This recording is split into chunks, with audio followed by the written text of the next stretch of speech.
First of all, thank you so much for watching this video. I was very excited a couple of months ago when I was invited to develop and then present a one-day workshop for people suffering with chronic pain. The organization that contacted me was More Than Lupus, and they had an idea that they wanted to open this up to anyone suffering with chronic pain and not charge admission. It's going to be on May 11th in Portland, Oregon, and I am just so excited, and I wanted to give you a brief overview of maybe what to expect, because it's going to be a day long of experiential work. There's going to be times when I tell you about something that I believe is necessary to obtain freedom from suffering. Then I'm going to demonstrate what you can start doing to develop your own action plan, and then you'll get to practice. I'll have some helpers there that I've asked to support and help with the experiential exercises. It's going to be a full day, but it's going to be so rewarding. So if you or someone else you know is suffering with chronic pain, especially one of the invisible illnesses like lupus, Crohn's disease, autoimmune disease, etc., please let them know about this one-day event. It's going to be. So to start, I thought it was important that I share with you some of my own personal story of hope, because I too have been living with chronic pain since about 1982, and I haven't suffered with my pain since about 1984. So how did I do that? Well, I had to get help. I needed a team. I needed to work with people in a recovery-friendly way. At the time of my injury, I was a year into recovery from alcohol and pain pills, and I knew I didn't want to go back and do it the old way. So I started exploring new and better ways of healing myself. Then I went back to school, got educated as a counselor, became an alcohol and drug counselor, and then was hired by a chemical dependency treatment program in Campbell, California, right outside San Jose, that hired me to be the chief therapist for their pain track for people with chronic pain who became addicted to their pain medication. They thought since I was living with my own chronic pain and doing it in a recovery-friendly way, I would be a good choice. Well, I learned a lot. I made a lot of mistakes, and I kept always pushing the envelope of how to get better. And then over time, I found out I needed to go back to school. I needed to go back to grad school, and I did. And the more I studied, the more I knew that I needed to make a difference with people. So I started implementing a system of working with people with chronic pain and coexisting problems, including depression, anxiety, medication misuse, abuse, and addiction, and I trained over 40,000 healthcare professionals in how to do this. I've also worked with thousands of pain patients over the years, helping them obtain their own freedom from suffering. My book came out, Freedom from Suffering, A Journey of Hope, and it led to a whole different set of possibilities.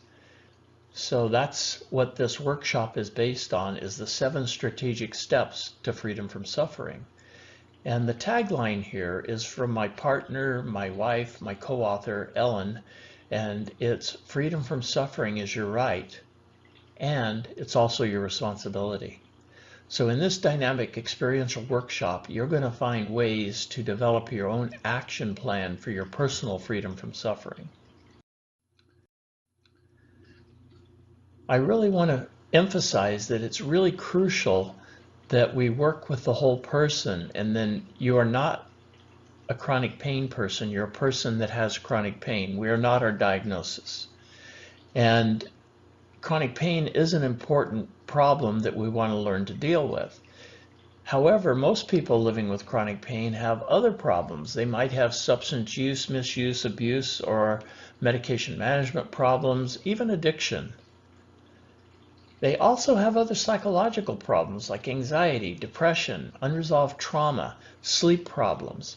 All these need to be part of the action plan of healing.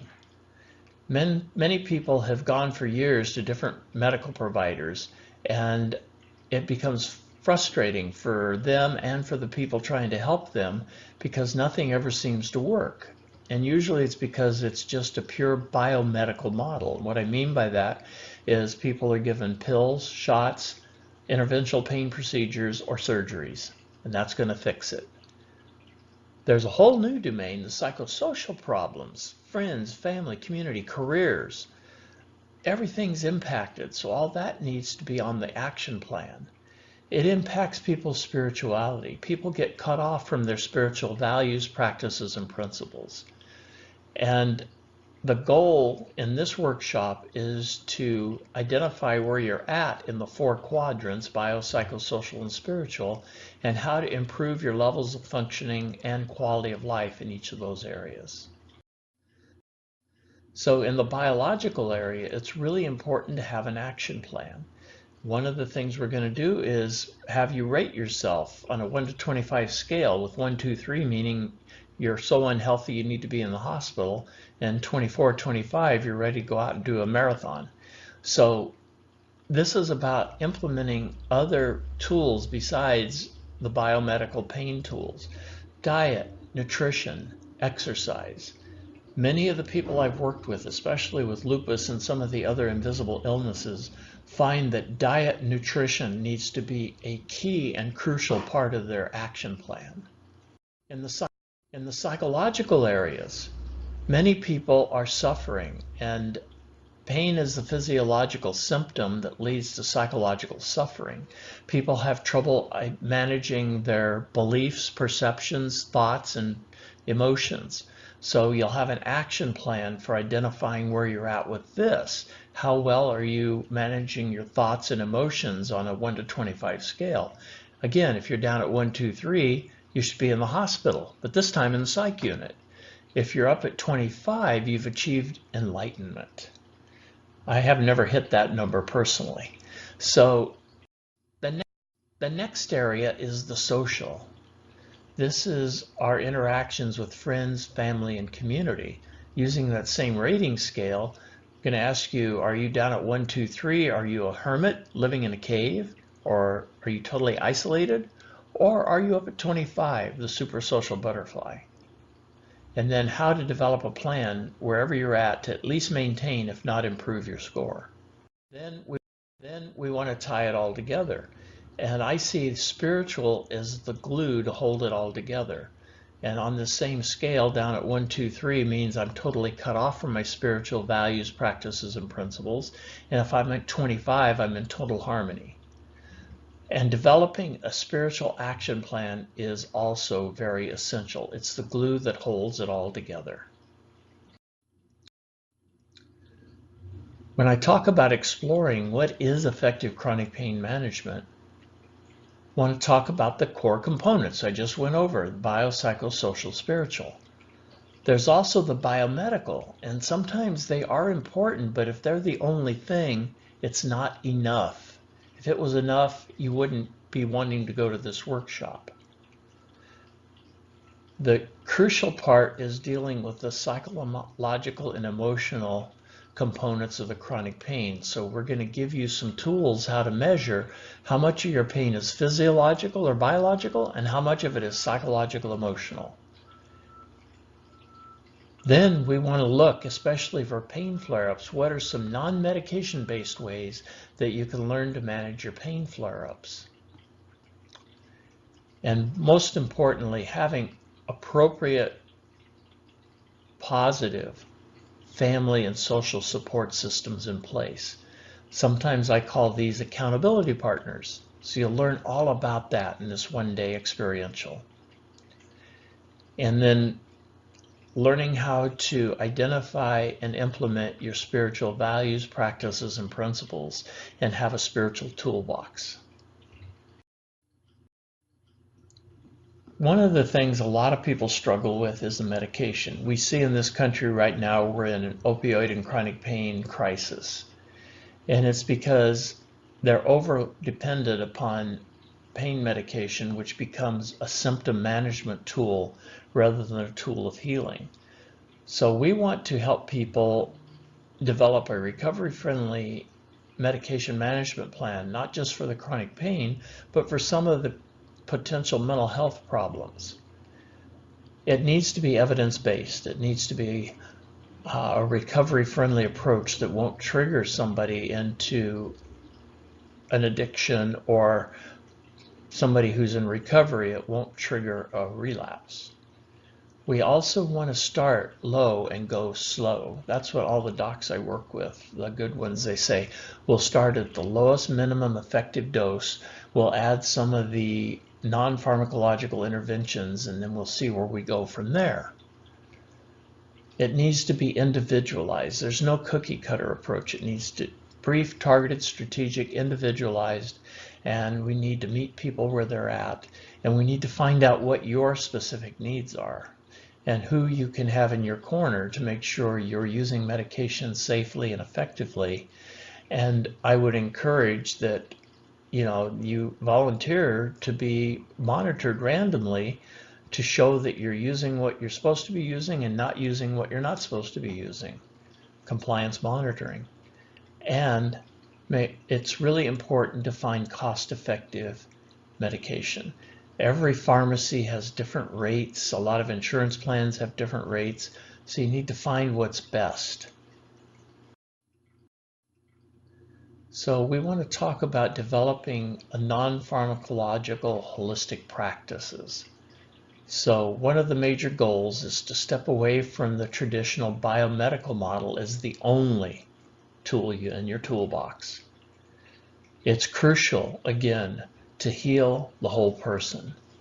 So we'll be developing a plan to improve your physical health, your psychological, emotional health, your social interactions with friends, family, and community, and improving your spiritual toolbox. It's a mighty mind-spirit approach, healing the whole person. It's going to be a full day of this, and some of the people that are going to be helping me in this workshop have been through my process with me and really understands how powerful it is. So you don't have to just take my word for it. It's onward and upward is my goal. So how do we know we're getting better, and what do we need to do to get better? Self-efficacy. What I mean by that is people, those of us living with chronic pain, to become knowledgeable and active participants in our healing process, not that passive recipient of someone else's healing. The healing depends upon us. It's all up to us. And you and I need to be the captain of our own treatment team. It's our life, it's our health and healing. And the healthcare professionals, I believe it's our job as a professional to be your guide or coach. And that's how I love working with people when I do empowerment coaching. I want to use a collaborative, strength-based approach. So when you're looking for helpers and partners, it needs to be a team approach, a collaborative, strength-based team approach with people you trust and that want you to be successful. You need to have a collaborative treatment plan that you have a really crucial part. By the end of this day, you're going to have a start of that great plan for yourself. And you need to have a recovery and relapse prevention plan. And what I mean by that is you have to have a plan to make sure you don't go back to the old ways of functioning and end up suffering again. So that might be a pain flare-up plan. It might be, for some people, a craving plan. For other people, it might be a relapse prevention back into inappropriate medication use plan. For some, it might be a plan to deal with depression, anxiety, trauma. So you need to have this strategic relapse prevention and ongoing continuing care plan in place. So I really hope to see you on May 11th in Portland, Oregon, and there'll be links below this video for you to get more information or to register. And remember, if you're suffering with chronic pain, registration's free, but please, please, please sign up soon, because the space here is limited, and as soon as they reach their cap, they will not be able to accept any more registrants. So again, I look forward to seeing you in Portland, Oregon on May 11th. And if you or someone you love would benefit from this, please share the good news. Thank you very much, and as always, onward and upward.